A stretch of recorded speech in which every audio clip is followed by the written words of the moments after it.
بسم اللہ الرحمن الرحیم۔ السلام علیکم۔ بول چال کی نشوونما۔ بچے کے اشارے بڑے پیارے ہوتے ہیں۔ جب اس کی بھوک مٹ جاتی ہے تو وہ کتنی پیاری لہر میں غوں غاں کرنے لگتا ہے، اور اسی طرح جب وہ کوئی چمکدار چیز دیکھتا ہے یا اس کو کوئی رنگین سی چیز نظر آتی ہے، مثلاً جھنجھنا یا کھلونا یا رنگدار دھاگے، تب بھی وہ اسی طرح کی بے معنی آواز سے اپنی خوشی کا اظہار کرتا ہے۔ لیکن اگر وہ بول سکتا تو ان آوازوں کو پیدا کرنے کی بجائے کسی اور طرح اپنی خوشی یا غم یا پسند اور ناپسند کا اظہار کرتا۔ کتنی معمولی سی بات ہے یہ، لیکن عام طور سے ہمارا ذہن اس طرف متوجہ نہیں ہوتا کہ یہ بے معنی آوازیں بچے کی کوششیں ہیں بول چال سیکھنے کے لیے۔ یہ تو خیر ہم اکثر ہی کہہ دیتے ہیں کہ میرا بچہ باتیں کر رہا ہے، لیکن کیا واقعی اس کی غوں کو ہم اس کی باتیں سمجھتے ہیں؟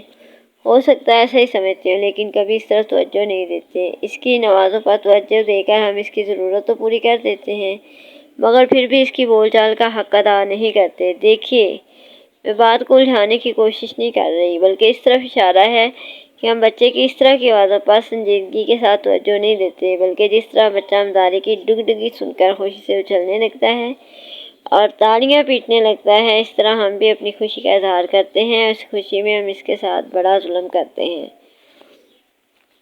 اور ان ظلموں میں بڑے بڑے ظلم یہ ہیں، اس کے ساتھ بیکار بکواس کرتے ہیں، اس کو گالیاں سنا کر گالیاں سکھاتے ہیں، اس کو توتلی زبان سکھاتے ہیں۔ جب وہ تتلا ہو جاتا ہے تو اسے ڈانٹ ڈپٹ کر اکثر ہکلا بناتے ہیں۔ جب وہ خراب بولی بولنے والوں کی نقل کرتا ہے تو اس کو اس سے منع نہ کر کے اسے خود بھی ویسا ہی بنا دیتے ہیں۔ جب بچے کی بول چال کے معاملے میں یہ بد احتیاطی کی جائے گی، وہ یقیناً زبان کا خراب ہی ہوگا، اور یہی وجہ ہے کہ ہمارے درمیان مشکل ہی سے ایسے بچے پائے جاتے ہیں جن کی زبان بچپن میں درست رہی ہو۔ اس کی وجہ کیا ہے؟ آئیے ہم آپ اس طرح سمجھیں کہ ساتھ ہی ساتھ ہمیں یہ بھی معلوم ہوتا چلے کہ شروع دن سے کیوں کا زبان سیکھنا شروع کرتا ہے۔ بچہ اپنے 12 مہینے کی عمر تک منہ سے آوازیں نکالنے میں بڑی دلچسپی لیتا ہے۔ کبھی ایک طرح کی آواز نکالتا ہے، کبھی دوسری طرح کی، اور اس طرح وہ کئی قسم کی آوازیں نکالنے لگ جاتا ہے۔ اس کی بعض آوازوں کو تو سن کر آپ اس کی ضرورتیں پوری کر دیتی ہیں، اور بعض آوازوں کو سن کر آپ بڑی خوشی محسوس کرتی ہیں اور اس کے ساتھ کھیلنے لگ جاتی ہیں۔ یہی دوسرے لوگ بھی اس کے ساتھ کرتے ہیں، چنانچہ وہ بعض آوازوں کو اپنے لیے مخصوص کر لیتا ہے، ضرورت پڑنے پر ان ہی کو استعمال کرتا ہے۔ یہ آوازیں شروع میں تو وہ بالکل اتفاق سے نکالتا ہے، لیکن جب دیکھتا ہے کہ ان کے ذریعے اپنا اچھا خاصا کام نکال لیتا ہے تو وہ جس آواز سے جو کام نکالتا ہے اس کو اس چیز کا نام قرار دے دیتا ہے، مثلاً مم، لوتی، اپو، چیجی وغیرہ۔ اس زمانے میں اگر آپ بھی اس کے ساتھ مم، اپو وغیرہ نہ بولنے لگ جائیں، بلکہ پانی اور کھانا ہی کہتی رہیں، تو وہ آپ کی سی آواز نکالنے کی کوشش کرے گا، ورنہ مم اپو ہی کی اس کی بولی ہو جائے گی۔ اس کے بعد 18 ماہ تک ایک ایک دو دو لفظوں کو ملا کر جملے بنانے لگتا ہے، اور پہلے کی نسبت بڑی جلدی چیزوں وغیرہ کے نام سیکھنے لگ جاتا ہے۔ اب اس کو ایک چیز کے دیکھنے کے بعد اس کا نام معلوم کرنے کی ضرورت ہوتی ہے، اور جب وہ نام معلوم کر لیتا ہے تو ذرا مشکل سے بھولتا ہے۔ آپ اس زمانے میں اگر چاہیں تو اس کو بہت کم عرصے میں بہت کچھ سکھا سکتی ہیں۔ اس کو چیزیں دکھائیے اور پھر اس کے نام بتائیے، وہ ان ناموں کو یاد رکھنے کی پوری کوشش کرے گا۔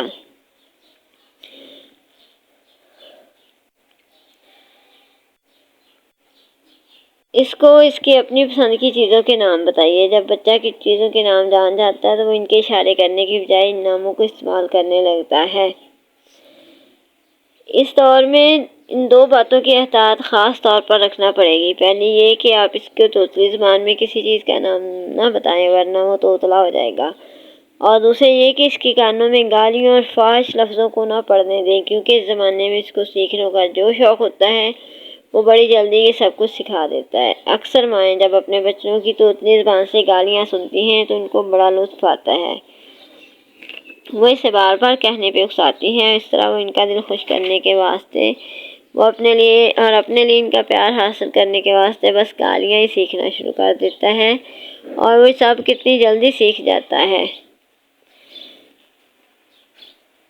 میں ایک دفعہ سڑک سے گزر رہا تھا، دو بچے آپس میں جھگڑ رہے تھے، ایک دوسرے کو مارنے کی کوشش کر رہا تھا۔ ان دونوں میں سے ایک بچے نے اپنے آپ کو کمزور محسوس کیا، چنانچہ اس نے دوسرے بچے کو ماں کی گالی دی اور بھاگ گیا۔ پاس ہی سے ایک 3-4 سال کی بچی گزر رہی تھی، اس کے کانوں میں یہ گالی پڑی اور وہ بڑے اطمینان کے ساتھ اپنی طوطی زبان میں اس گالی کو گانے لگی، بالکل ایسے جیسے وہ کوئی فلمی گانا ہو، اور فلمی گانے کون سے فحش گالیوں سے کم ہوتے ہیں۔ غرض ایسی زبان سے بچے کو بچائیے، کیونکہ رسول کریم صلی اللہ علیہ وسلم نے اس چیز سے انتہائی نفرت کی ہے اور اسے منافقوں کی ایک پہچان میں گردانا ہے۔ ملاحظہ ہو وہ حدیث یہ ہے۔ حضرت عبداللہ بن عمرو بن العاص سے روایت ہے کہ رسول اللہ صلی اللہ علیہ وسلم نے فرمایا، جس میں 4 خصلتیں ہوں وہ خالص منافق ہے، جس میں ان میں سے ایک خصلت ہوگی تو وہ بھی منافقی کی خصلت ہے۔ جب تک اس کو چھوڑ نہ دے، علامتیں یہی ہیں: جب بات کہے جھوٹ کہے، وعدہ کرے وفا نہ کرے، امانت میں خیانت کرے، اور جب لڑے تو گالی دے۔ رہ گیا یہ کہ منافق کا اللہ کے یہاں کیا انجام ہوگا، وہ تو صرف یہی ذہن میں محفوظ کر لینا کافی ہے کہ وہ دوزخ کا کندہ بنے گا۔ اس کے لیے ہم مزید کیا دشمنوں کے واسطے بھی تمنا نہ کریں گے۔ ہماری خواہش تو یہی ہوگی کہ اللہ تعالیٰ ہر ایک کو ہدایت دے اور راہ راست پر چلنے کی توفیق عطا فرمائے۔ اس لیے آپ اپنے بچے کو اللہ تعالیٰ کے دین اور اس کے متعلق پاکیزہ امور کے بارے میں واقف کرائیے۔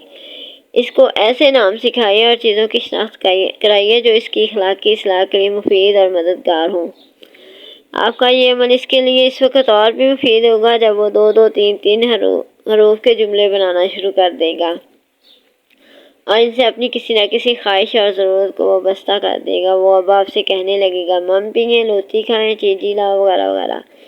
آپ اس کی بہت کچھ باتیں سمجھنے لگیں گی، وہ کیا چاہتا ہے۔ اور اکثر جب آپ اپنی مرضی کے جملے اس سے کہلانا چاہیں گی تو آپ کی خوشی کے لیے، اپنے لیے پیار حاصل کرنے کے لیے انہیں بھی ادا کرنے لگے گا۔ ایسے زمانے میں آپ کی مرضی کیا ہونی چاہیے؟ وہی جو ہم سب کے خالق و مربی کی مرضی ہے۔ اس لیے آپ اس کی بول چال کی قوت میں اضافے کے لیے اس اعلیٰ افضل کا خیال رکھیں۔ جب 18 ماہ سے لے کر 2 سال کا عرصے کی عمر ہوتی ہے تب اس کے الفاظ اتنے صاف نہیں ہوتے جتنے آئندہ 2 سال سے لے کر 2.5 سال کی عمر تک ہوتے ہیں۔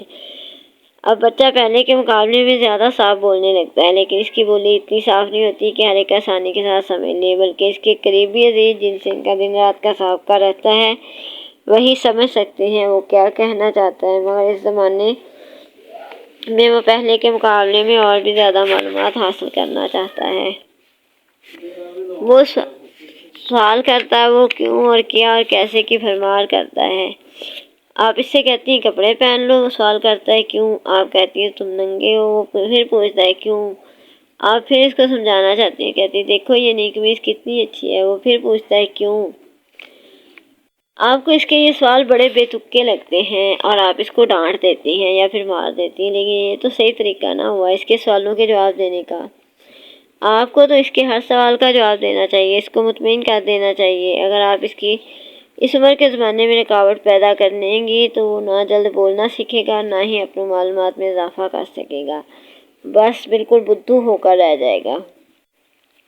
یہ وجہ معلوم کرنے کا شوق اور یہ کیوں کی بھرمار اس آئندہ 2.5 سال میں اور بڑھ جاتی، کیونکہ اب وہ چیزوں کے نام سیکھ چکا ہوتا ہے، چھوٹے چھوٹے جملے بول کر اپنا کام چلانا جان چکا ہوتا ہے۔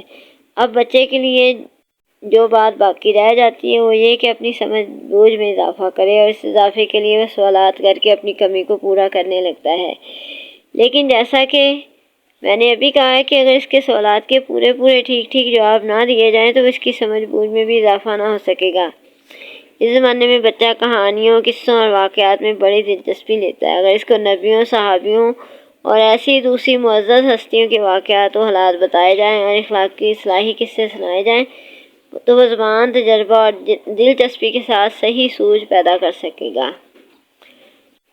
بچہ اکثر بول چال سیکھتے سیکھتے اپنے اسی مقام پر رک جاتا ہے جس پر وہ ایک عرصے تک رہا ہوتا ہے۔ مثلاً وہ 3-4 سال کی عمر کے بعد کچھ زیادہ صاف نہیں بول سکتا اور وہ ماں باپ سمجھنے لگتے ہیں کہ وہ پھر کسی سے خراب زبان سیکھ کر آیا ہے، ورنہ جھنجھلاہٹ محسوس کرتے ہیں کہ آخر یہ کچھ اور سیکھنے کی کوشش کیوں نہیں کرتا، کیا اس نے اپنی صلاحیتوں کو استعمال کرنا چھوڑ دیا؟ ایسا نہیں ہے، اس زمانے میں وہ اپنے پرانے خزانے کو محفوظ کرتا ہے۔ وہ اب تک جو کچھ سیکھ چکا ہوتا ہے اس کو یاد کرتا ہے، اس لیے وہ ترقی نہیں کرتا۔ اس عرصے میں بولنے، بات کرنے میں اس کی دلچسپی کا خاص خیال رکھنا چاہیے، اس سے مایوس نہیں ہونا چاہیے ورنہ وہ بھی اکتا جائے گا اور جتنا کچھ وہ سیکھ چکا ہے اسی پر بھروسہ کرے گا۔ بول چال سیکھنے کے بارے میں ایک بات مجھ کو یہ اور کہنی ہے کہ جہاں اس کی صاف ستھری بولی کا خیال رکھیں وہاں صالح تعلیم کا بھی خیال رکھیں۔ اس کے سامنے ایسی زبان کا نمونہ نہ پیش کریں جسے اگر بچہ سیکھ جائے تو بعد میں آپ کو سختی کے ساتھ چھڑانا پڑے۔